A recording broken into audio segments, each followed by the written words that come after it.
శ్రీ సద్గురుభ్యో నమః.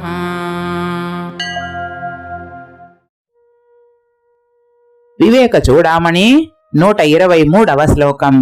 విశ్వభావరాశి అంటే సృష్టి యొక్క మేధస్సు లేదా మహత్తు మొదలుకొని స్థూల శరీరం దాకా ఉన్నట్టు అనిపిస్తున్న ప్రతిదీ కూడా మాయ యొక్క ప్రభావమే.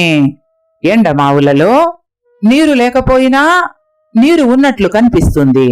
అలాగే మాయా కల్పిత జగత్తు మిథ్య అయినా కూడా నిజంలాగా అనిపిస్తుంది. మాయమయ కార్యమంతా కూడా మహదాది దేహ పర్యంతం అనాత్మగాను అసత్తుగాను తెలుసుకో. ఎడారిలోని ఎండమావుల వలె ఇదంతా మిథ్యే. ఎండమావులు దూరం నుంచి చూస్తే నీళ్లలాగా కనిపిస్తాయి, దగ్గరికెళ్లి చూస్తే ఏమి ఉండవు, నీళ్లు కనిపించవు. మనం ఆ నీళ్లను తాగి దాహం తీర్చుకోను లేము. అయితే ఆ ఎండమావులు ఉన్నట్టా లేనట్టా? బాగా తరచి లోపల అంతరాంతరాలలోకెళ్ళి విచారించి చూద్దాం దివ్యాత్మస్వరూపులారా.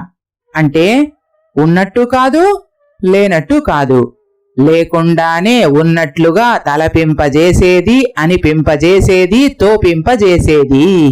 అదే ప్రకారంగా ఈ జగత్తు కూడా భ్రాంతి అనేటటువంటి దోష దృష్టి ఉన్నటువంటి మనిషికి ఉన్నట్లుగాను, భ్రాంతి అనేటటువంటి దోష దృష్టి తొలగిన జ్ఞానికి లేనట్లుగాను తెలుస్తుంది. అందుకే బ్రహ్మసత్యం జగన్మిథ్య అన్నారు శంకరులు.